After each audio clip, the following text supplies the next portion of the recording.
Simply, if you wanted to build a high-rise condo tower in Toronto versus Denver, Colorado, it's probably 3-4 times the time it would take and about twice the cost. Welcome back to Moose on the Loose. Today we've got the CEO of Sutton Group. This is one of the largest real estate companies in Canada, giving a grim outlook of what's happening in Canada's real estate industry in Canada, as well as a bunch of other clips. So let's jump into this. First up, we got the men's Canadian relay team won gold. Congratulations, guys. Next up, we got this. It says, life in communist Canada. We parked our Model Y just 10 inches onto the grass, and that's an $80 fine. If we look at this, it says penalty notice parking. Yeah, park vehicle in a side yard. Who cares where you park it? This looks like someone's home. It's not a strata. Why would it matter if you can park on the grass or not? Like even just a little bit. But I guess there's city bylaws and they don't like that. And it's just stealing money. That's what that is. It's just theft. We don't hate the government enough. On your own property. Yes, Southwestern Ontario. That's ridiculous. I thought American HOAs were bad. This is like super Karen level. Next up, we got Justin Trudeau here in Winnipeg. It says he's feeling lucky to even still be here because of that cold that was going around, which he banned people from planes and trains for. He, of course, is surrounded by security doing this. So obviously referencing the world event back then where he basically was saying nobody should be able to get on any sort of public transportation unless they get the poke in the arm. I'm feeling lucky to be here. As I was saying earlier, Terry set up a Zoom call with some of your teams during the pandemic when it was so difficult, and I made a promise that we'd come back and celebrate all together and say thank you in person.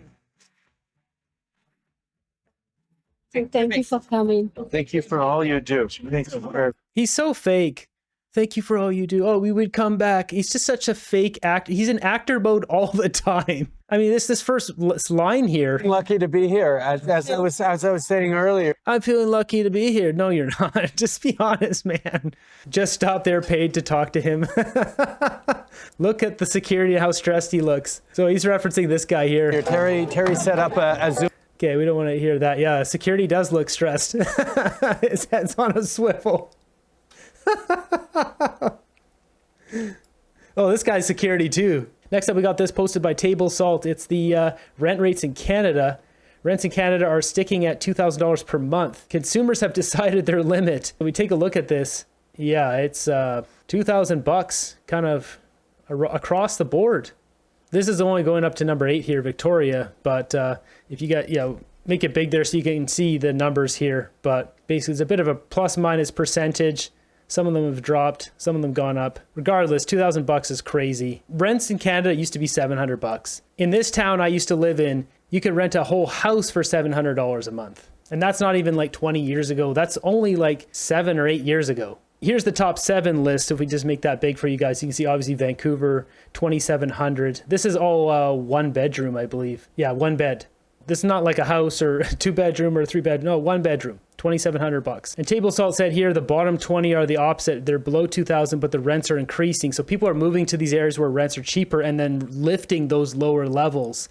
And the top levels are coming down a bit. And so it's basically flattening all of the rental prices in Canada to be, around that 2,000 plus or minus, $400, $500, $600, $700. In our top story here, we got this one.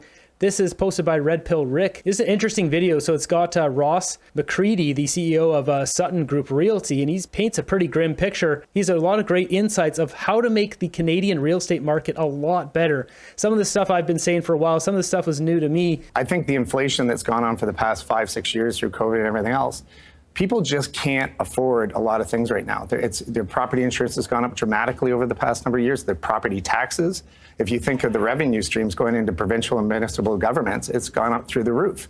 And Canadians simply can't afford that anymore. So I think Canadians need better information, verified data and information, because most of the information Canadians get is from MLS. And the MLS data and information isn't verified information, and a lot of people think it is. It comes just from the industry, and it's long been a problem, the lack of proper statistics. Yeah. What's interesting about that too, because I used to have a notary office with my ex-wife, is that MLS information is put in by hand. Somebody is paid by hand to put in all the numbers, the addresses, the type. If you want to change your listing, you got to send in a request to change, and then someone has to type in what you want to change in the description box of your listing. Like it says like, open concept, two beds, 2 baths, blah, blah, blah, hardwood floors, blah, blah, blah. you have to send in a request to get that changed. You would think it would just be an automated system. You can log in, change it yourself. No, somebody in the government doesn't want to lose their job, so they refuse to let that system be upgraded, making it easier and cheaper for every realtor across Canada to use. And so by having someone type that in by hand, often there is mistakes in there. Yeah, and I think it's the first time in my history. I mean, again, I was here when I owned Sotheby's for a good period of time, but it was always frustrating that whether it be the land registry offices across the provinces, but in the U.S., you have 2,200 counties that account for 90% of all the real estate in the U.S. It's very easy to get information, and it's an API fee that you pay a one-time fee into. In Canada, you've got to provincially go to each of the land registries, usually pay for every piece of information you have. For the homeowners directly to get that information, they have to go through someone. So, again, if you go on seattle.org and you want to pull up a property address and find out the information about that property, you're going to find it. Yeah, in Canada, if you want to pull something up, I don't know if the number, it would be like $35 to pull that up. I don't know if that number is true today because I've been in that industry now for almost 10 years, but it's like a fee to pull that information. If you're a citizen, though, you can't get that information. You have to get someone to get it for you, whether that's a notary or a realtor. The system they have in America is just a whole lot better and easier. Do you think people are getting into buying a home that really, you say, that can't afford it because they don't realize how much it's going to cost them in terms of insurance, repairs, and all that? Well, I think you have a really unique situation right now. So you've had 10 years of absolutely free money. Like, it was so cheap to buy and get a mortgage on a home. So I think there's a huge problem right now that people are looking at. A lot of Canadians were locked in for a period of time, but over the next year to 2-3 years, you're going to have a lot of people refinancing their homes. They were at 2.5%, maybe even 3%, and they're going to have to refinance at 6, 7, and sometimes 9%, depending on the quality of the loan. That's a huge cost. And then you combine that with the property taxes, you combine that with the property taxes as well as insurance. And a lot, if you're an investor and you are looking to actually rent out these homes, and now you don't have Airbnb as an option, or you don't have other options. So there's a lot of investors that are going to be putting those properties on the market. You're going to have a lot of people that can't refinance their homes.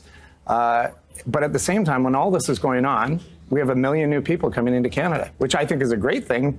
But the provincial governments, along with the federal government and municipal governments, are not working together. They're not providing data and information. And sadly, a lot of our top builders in Canada aren't building homes in Canada. They're building them in the U.S. I mean, you mentioned the 3%, 4%, up to 9% for a mortgage. I mean, if you don't qualify for a mortgage now, you have to get protection on it, then that jacks the price on it. You're paying so much more and you have a higher interest rate. It's catastrophic what's happened in our real estate industry because of bringing in too many people and not having the more builders. Like, really, Trudeau should have brought in a whole bunch more builders, trained builders, had programs where apprentices are coming straight out of high school and get our country building so many homes. We have way too many homes, and then bring in the immigration. But that wasn't his plan. That is not his plan. His plan was to get the prices to be nice and high. This was all done on purpose. Justin Trudeau, I'll say it right now, I've been digging into Justin Trudeau. I'll say it right now, I've been digging around Justin Trudeau's page, businesses he's disclosed. He has a real estate development company. It's on the ethics commissioner's page there. And he says he sells firewood off that page. I think that's nonsense. Maybe he does sell firewood. He probably has a ton of land. Jacking the immigration has dramatically increased his property value. I don't know how much property he has. It doesn't say in there. At least it's not publicly available, what I can find. But why are they doing that? Simply, if you wanted to build a high-rise condo tower in Toronto versus Colorado or Denver, Colorado, it's probably 3-4 times the time it would take and about twice the cost. 3 or 4 times the time? Why? Because the delay getting permits? Getting permits, the cost of the permits, the cost of the approvals, going through that process. Typically, like in Colorado, you're looking at anywhere from 16 months to maybe 2 years through that process. In Toronto and the GTA, you can be as much as 5 years. What, just with the legal and the bureaucratic process? Getting the approvals, getting through municipal hall, getting the financing pieces in place, taking it to market, and then start. So a lot of times people will buy a piece of land here in Toronto, and by the time they purchase the land, get the approvals, go in there, a lot of the developers along that process will turn around and just flip the property, because at this end of the day, so that property, that land, or that where we need more housing, it could be up to 10 years before you actually have a property or a condo available to the public. Now, Toronto's condo developers apparently just saw sales of new units fall to the slowest pace in 27 years. So these are pre-sales of condos mostly. Why is that? It's a really good question, and it's not one answer. I think, I think I mentioned this before to you, was the GTA in particular is one of the highest pre-sale markets in the world. We sell between 20 and 25,000 pre-sales a year, and that's been going on for a long period of time. A lot of those developers right now, it's not a demand problem. There's lots of people that want housing. There's lots of people who would love to buy a condo. But when you look at the overall cost, with the financing being one piece, the HOA fees that have gone up quite dramatically, and the developers now can actually turn around, instead of working here in the Canadian marketplace, they're going to places like Colorado and Texas and building high-rises. Partly because the bureaucracy is less onerous? Yeah, so when governments talk about affordability, one of the things that's quite interesting, and I say this all the time, is that they're not giving the people that are responsible builders their merit. I mean, we need good builders here. We need capital to be coming into Canada and people deploying capital in Canada, when right now we have an outflow of capital of developers actually spending money in other markets to build housing because it's just simply too difficult to build housing in Canada to the degree that they should. A lack of availability of skilled tradespeople, is that another problem? Yeah, that's one problem. I think the other biggest problem right here is that you've got a situation where interest rates went up fairly significantly in a very short period of time. You had COVID, which we hadn't seen before, and then you had a consumer out there who was interested in this, but you start adding up all the costs associated with this, and it gets incredibly expensive. So the risk associated with the developer developing a product here, when the cost to do so in the US is significantly less, that's where governments need to be working together. Provincial, municipal governments, and the federal government need to work together, look at the right data and information that's verified, share that data amongst themselves, and come up with policies. But right now in Canada, we have governments that they're treating people that are in the development business as if they're bad people.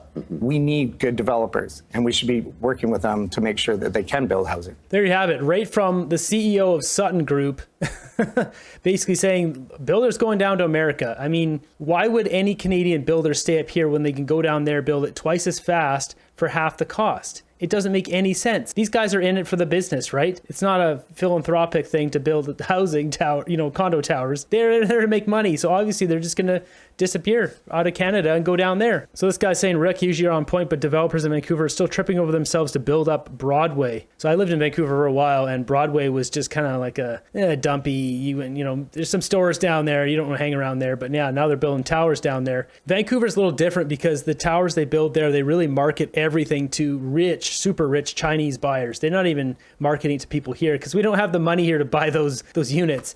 They get the people from Shanghai and Beijing. I mean, there's 1 billion plus people, 1.3 billion people in China. So just think how many ultra rich millionaires there are to buy those towers. They host an event. I snuck into one once, if I'm honest. You have to be invited to this event. You go in, everyone's walking around, they're, fancy champagne.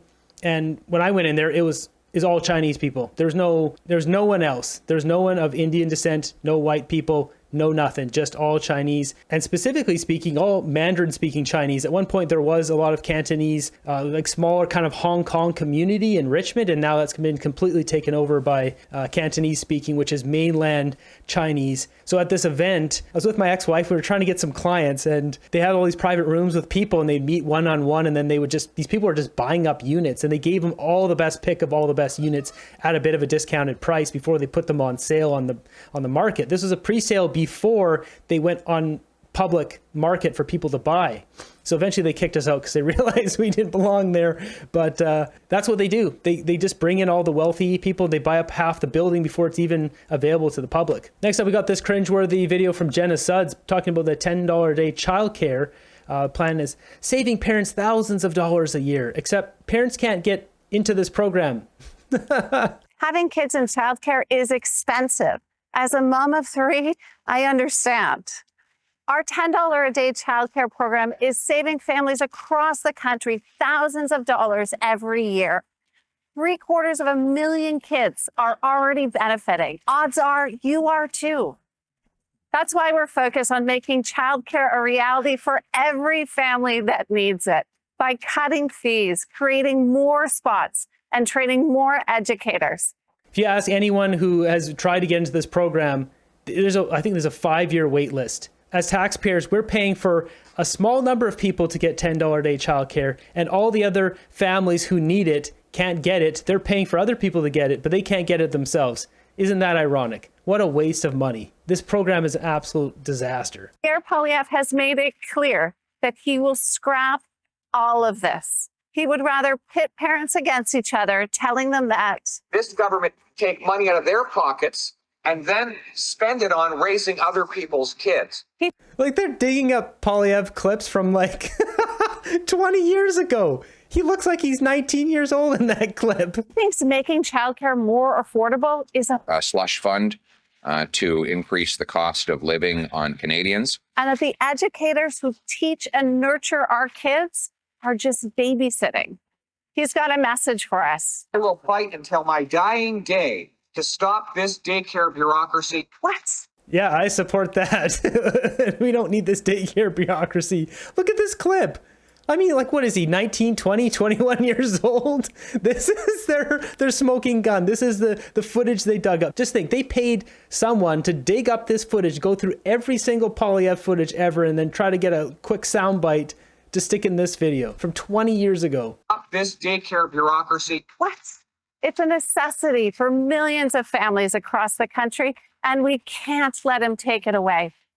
I'll keep fighting for affordable childcare because you're not fighting for anything. Parents can't get this program. It's like such a low percentage that actually gets to use it. it makes the world of difference for parents, for their monthly budgets, and for our kids. Yeah, well, that video was about as ridiculous as I thought it would be. Welfare state is the oldest con in the world. First, you take people's money quietly, then you give some back flamboyantly. Our government firmly believes the best place for children is in the government-funded institution where they can be watched by minimum wage staff who have no connection with them, being fed low-cost, minimally nutritious food, made in industrial kitchens by people who don't know them. Far healthier than being at home with mom, eating home-cooked food and learning from the love, example, instruction, and presence of a person whom they are the most connected in the world. This is well said.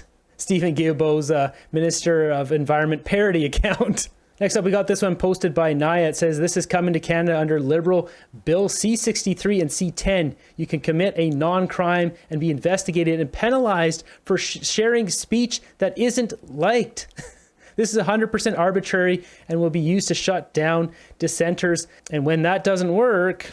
So this is a story about Humberside Police who contacted a man called Harry Miller, I think, who had tweeted or at least retweeted and liked an offensive poem. It was a limerick, I think.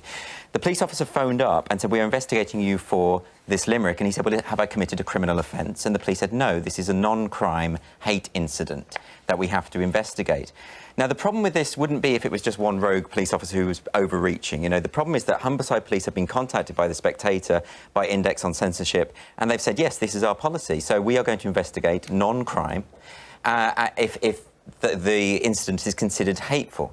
And even if you go onto the government's website about hate speech and hate crime, there's a section on non-crime hate incidents. You had South Yorkshire Police who tweeted a number of months ago saying we were urging the public to report non-crime hate incidents. This is really troubling to me. This is straight out of Orwell. You hate to use the comparison, but it is. This police officer said to this man, we had to investigate this because we need to check you are thinking properly. We need to check your thinking.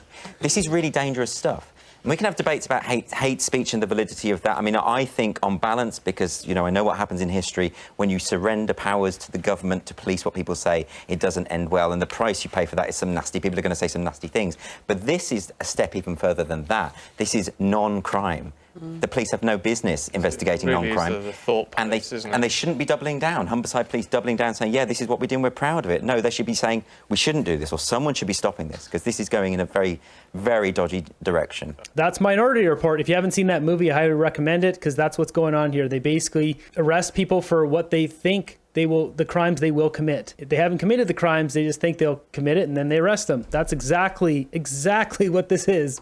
Is anyone else noticing how every Western nation is pushing this all at the same time? Yeah, it's almost like the WF decided that this is the time to push this out. Next up, I want to do an update and a bit of a retraction on this. So I had a video a couple days ago talking about Champagne, Francois-Philippe Champagne and all his businesses here. My lawyer friend was digging this up. We were suspecting something. We didn't say definitively. We were suspecting that, you know, he didn't disclose all these businesses. And something was a little bit fishy here because all of them were basically, he's added as his interest and beneficiary in the March 31st, 2023. So regarding this video, then Northern Perspective made one, and basically said that they've debunked this. This is not true. And I just want to kind of look at a few things with that. So first off, in their video, they linked up this page, which shows the disclosure date is June 2nd, 2020. If you read the text here, it shows the names of all those businesses I read off, BioNest, Capital, all this kind of stuff. One thing they did note is that Champagne became the Minister of Innovation, Technology, whatever,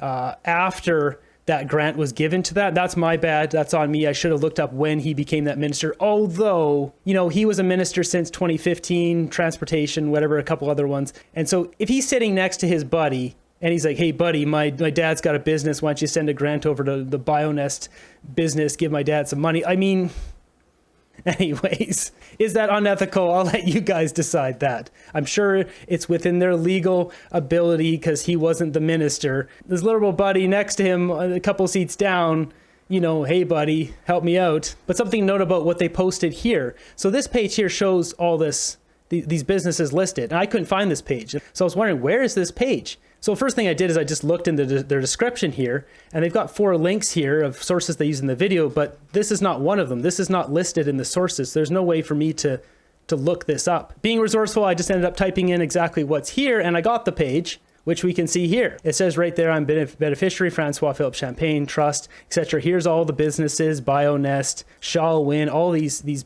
companies. So I started clicking around, right? You can click on site contents, and that brings you over to this page. Well, this is like a SharePoint site. I'll make it big for you guys so you can see. So it's a SharePoint site. So this looks like it's a government website. This is not a public website. I don't know. After digging around some more, I realized if you click on the link down here, this basically goes to this page, which is a login. I do want to address some of you leaving comments. I mean, this one here is hilarious. Don't tell me Champagne is honest. I prefer thinking he's a lying crook.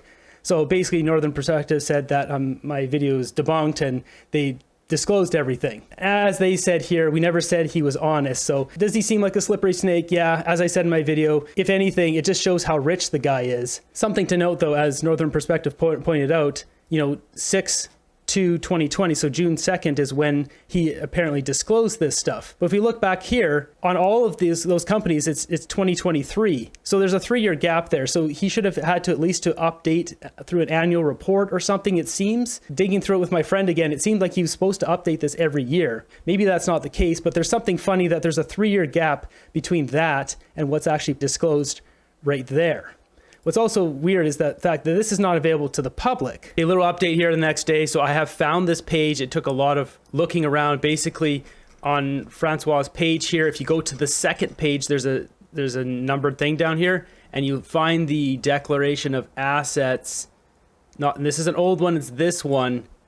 Then you get not the page that they used in their video, but it has the same information here. But this still doesn't match up with what I showed in my video, the numbers. The numbers still don't match up, which just still proves my point of my original video. Something is fishy here. Why don't those numbers match? As someone who did accounting for a notary office, the numbers need to always match. Otherwise, something is fishy and something is wrong. Jumping back to this comment here where, you know, this guy was mentioning Champagne as he prefers to think of him as a lying crook. And then, you know, people are saying Moose on the Loose was discovered all his dirty dealings and stuff. You know, looking at this, it says from Northern Perspective, however, unlike others, we believe in honest reporting. Now, I don't know if that's pointed at me since that section in their video there is regarding Champagne. The whole Champagne thing is talking about my video. It seems like, you know, maybe calling me dishonest reporting. I don't think that's fair. As it says here, we've been inundated with requests to look into allegations that he didn't disclose companies, which was false, as evidenced by the information is included in the video. If you're watching this, don't send them any more emails. They don't want to get emails about this. I still think this is a fishy situation. Obviously, these numbers don't match 2020 here and 2023 on this one. We're all Team Canada here. We're all here to get rid of Justin Trudeau. That's all I wanted to say on that. Anytime I have a correction to do, I will make a correction because I'm not the mainstream media who lies and then they just delete their websites or whatever. That's where we'll leave that. While we're talking about all this stuff declared to the ethics commissioner, if we look up Justin Trudeau here, which you can see his name there, we search down right here, I got highlighted. So it says significant interest in 919005, whatever, Quebec Incorporated, a company based in Montreal, Quebec, which produces and sells firewood and lumber and real estate development. Remember the whole time I said, I bet Justin Trudeau owns a whole bunch of houses? Maybe he owns a whole bunch of land because he owns a company that owns that does real estate development. Like that sounds much bigger than I was thinking. That's like someone who owns 200 or 300 acres of land and develops it and sells houses or condo towers. Maybe it's not. Maybe it's only an acre land and he just sells some lumber off there. I don't know. I would love to know where this property is. If anyone knows what his real estate development property is, share it in the comments, send me an email, because this is something that should really be looked into. If he's got a company that owns a huge piece of land and thus increased the immigration, that piece of land has doubled or tripled in value, well, that's a significant increase. And saying you sell firewood off that land is like a nice little cover up for making like a couple nickels and dimes, when really a piece of land like that would go from 10 or 12 or 15 million up to 30 or 40 or 80 million. Was this Justin Trudeau's plan the entire time? To jack the immigration prices and boost his real estate development company's value? Time will tell.